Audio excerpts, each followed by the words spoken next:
শাহবাগ থেকে শহীদ মিনার পর্যন্ত যোগ্য ইলেকশন কমিশনের খোঁজে পাওয়া যাবে। কিন্তু আমার ভাই হাদি যে অনন্তকালের উদ্দেশ্যে যাত্রা করেছে, আমার ভাই হাদিকে আর খুঁজে পাওয়া যাবে না।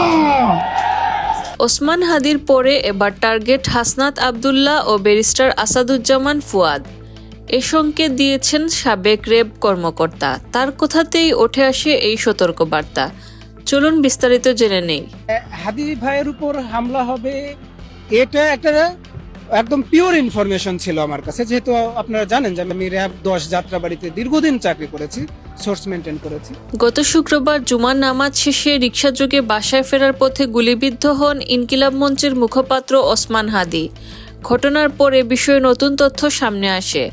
একজন সাবেক র্যাব কর্মকর্তা দাবি করেছেন, হামলার আগেই তিনি ওসমান হাদিকে সম্ভাব্য ঝুঁকি সম্পর্কে সতর্ক করেছিলেন। ওই সাবেক কর্মকর্তা আরও বলেন, শুধু ওসমান হাদি নন, নতুন করে আরও কয়েকজন আলোচিত ব্যক্তিও হামলার ঝুঁকিতে থাকতে পারেন।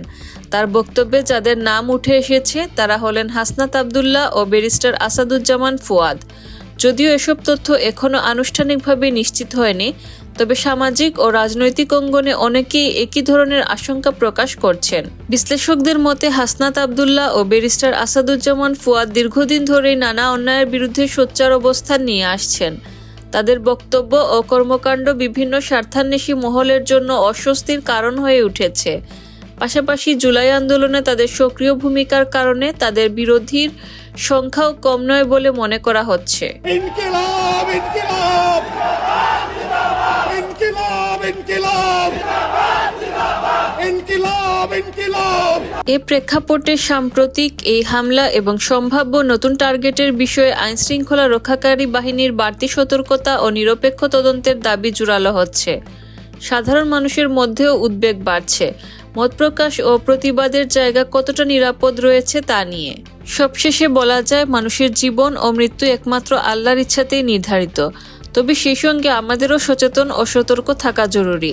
আল্লাহ তাআলা যেন সবাইকে তার হেফাজতে রাখেন এবং যে কোনো অনাকাঙ্ক্ষিত বিপদ থেকে রক্ষা করেন। আমিন। বাংলাদেশের যেসব রাজনৈতিক দল ভোটের রাজনীতির কারণে বলতেছেন আওয়ামী লীগের মামলা তুলে নেবেন, তাহলে স্বীকার করেন আওয়ামী লীগের কাছ থেকে টাকা খাওয়ার জন্য আপনারা গত 1 বছরে তাদের বিরুদ্ধে মিথ্যা মামলা করেছেন।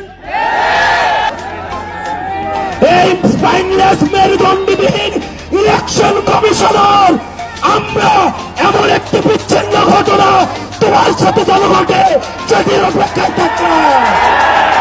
ইনকিলাব ইনকিলাব ইনকিলাব ইনকিলাব ইনকিলাব ইনকিলাব।